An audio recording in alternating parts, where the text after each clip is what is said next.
Hello, you're watching World Talks on TVP World. My name is Sasha Farbach.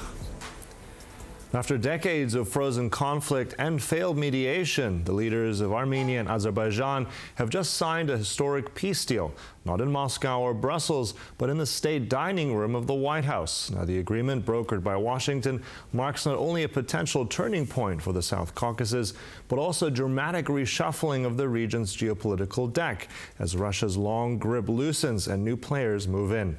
Now, to unpack the risks, the opportunities, and the undercurrents behind this deal, we're now joined by Raffi Elliot, correspondent of the Armenian Mirror-Spectator. Thanks so much for joining us here on TVP World. Thanks so much for having me back. Raffi, let's begin with this particular new deal. It is, whatever views you hold, quite historic, and puts also the United States very much in the driving seat here of changing dynamics. Now, does this mean the United States is now going to be a permanent realigned power here in this region? Is this only temporary? Which one is it? For the United States, this represents a significant shift in attention into the region. I think previously, for many administrations going back almost all the way to the dissolution of the Soviet Union, the United States had always kind of seen the South Caucasus region as being Russia's backyard and often a secondary arena for its geopolitical objectives. This recent signing in Washington, D.C. symbolizes definitely a new shift which brings the United States much more present into the region. It's important to say that the agreement that the three parties initialed a couple of days ago in Washington, D.C. doesn't make any mention of the presence of U.S. boots on the ground in Armenia or in Azerbaijan, nor is there any presence of a third military force at all.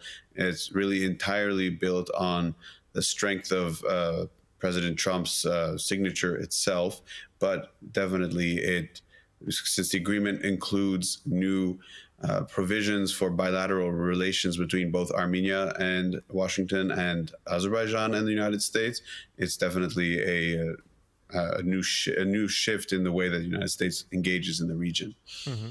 That's a new shift as well. In particular, as you mentioned there, Russia. I mean, Russia was for a long time really the force here between these two nations.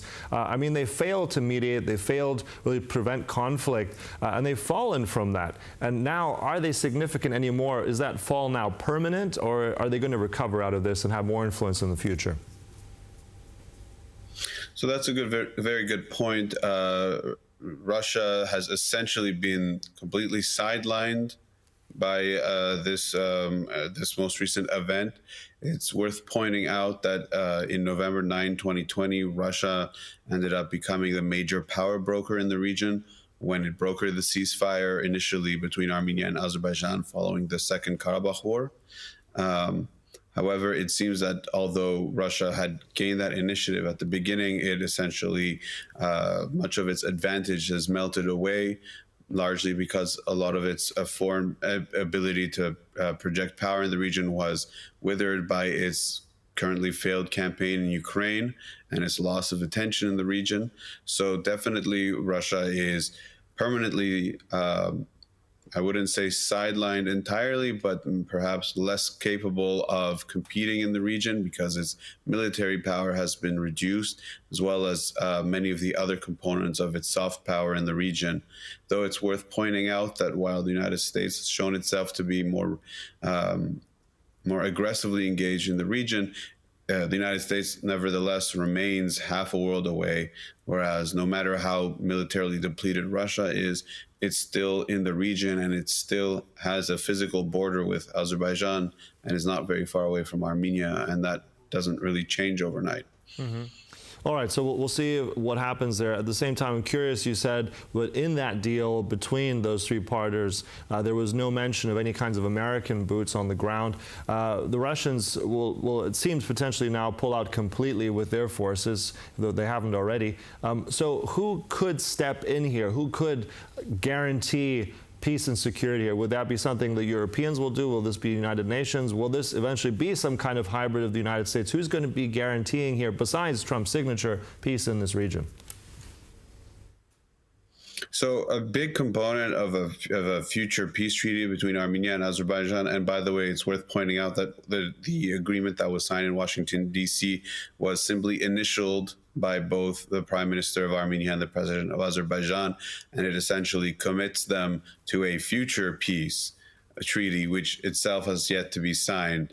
What the treaty actually stipulates mostly is that the United States would be working directly with the Armenian government to subcontract a transit road that would connect Azerbaijan to its exclave, Nakhichevan, on top of sovereign Armenian territory.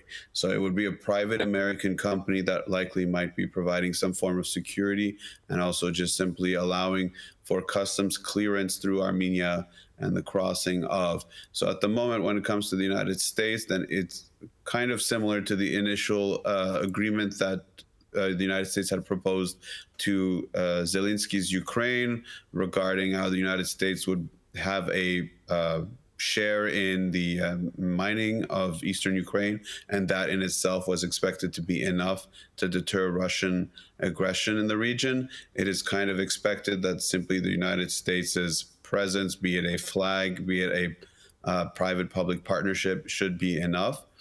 It's worth pointing out that Iran, which borders the region where this road is expected to pass, had historically opposed to any U.S. entry into the region, although, as mentioned previously in their show, they have since come along to accept it since it doesn't include a military component. With that said, the European Union currently continues to maintain an observation mission, which is formed primarily of former military and police personnel. However, they are unarmed. So at the moment, there's an expectation that this eventual peace treaty would have to sustain itself in terms of its security and through rigorous diplomatic intervention by the signatory parties, including the United States. Mm-hmm. Well, it's a complex one, and also what I want to ask about this corridor, also this route being now named the Trump International Peace and Prosperity Route. It also includes Turkey. Now, I want to ask you on this point because Turkey has been all over this and has done a lot of the groundwork ahead. I mean, Erdogan has received both the Azerbaijani and also the Armenian side. So Trump is claiming credit for this, but how much has Turkey been involved in? What's Turkey's role going to be also in the future of all this? Well, Turkey is actually not directly involved in this particular round of negotiations, which have led to the initialing of this agreement earlier this week.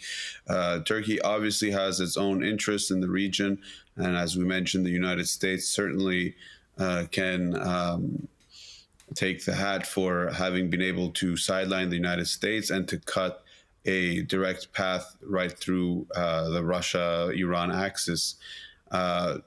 With that said, Turkey has a border with Nakhichevan, a very narrow one, but it exists anyway. So this road, which is supposed to allow Azerbaijan to transit goods between itself, its mainland, and Nakhichevan, its exclave, which incidentally is supposed to be used for commercial purposes only, and no military or dual use purposes. And the transit is still supposed to go through Armenian sovereign territory in respect for the Armenian territorial integrity.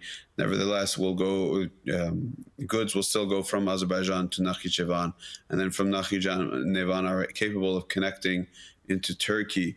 So this certainly provides a big boost for trade in the region between Azerbaijan and Turkey. But most importantly, Turkey had kind of pegged its own normalization process between Turkey and Armenia, between an Armenian-Azerbaijani normalization process. So in other words, for Turkey-Armenia relations to eventually recover, the Turks expected an Armenia-Azerbaijan relationship to recover as well. So in doing so, it kind of removes some of the impeding issues that Turkey had to reestablishing its relationship with Armenia, which diplomatic ties were cut in 1993.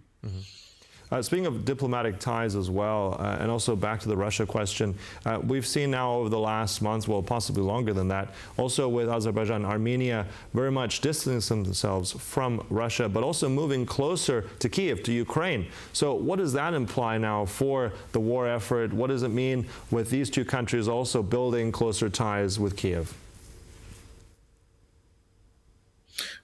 Well, both Armenia and Azerbaijan have strategic interest in balancing Russia and the broader West, to be broad about this. Azerbaijan ultimately remains a dictatorial state. It has close political, economic, and military ties to Russia, as does Armenia, incidentally. But for Aliyev, there's a lot of political calculus that goes into its balancing act. And the recent rapprochement, if you want to call it, between Azerbaijan and its newfound support for Ukraine is largely symbolic. It is meant directly as part of a feud between the Azerbaijani and the Russian leaders, and it's really just symbolically meant to remind the Russians that Azerbaijan always has this option to pivot. It's worth pointing out that a significant percentage of Azerbaijani oil that is sold into the European Union is actually repurposed Russian oil, and so they have this this very deep connection between each other, between Azerbaijan and Russia, and they both essentially help each other in avoiding sanctions. Armenia has also been part of a larger shift from Armenia trying to outbalance Russia by reapproaching the West, which is a more significant breakthrough since Armenia historically has seen Russia as its only security guarantor and its historic ally, given the shared religious and historical perspectives. So in the outcome of the 2020 Nagorno-Karabakh war, in which it became clear to policymakers in Yerevan that Moscow was unable or unwilling to come to its defense, Armenia has begun to slowly and then very quickly shift its interest towards the European Union.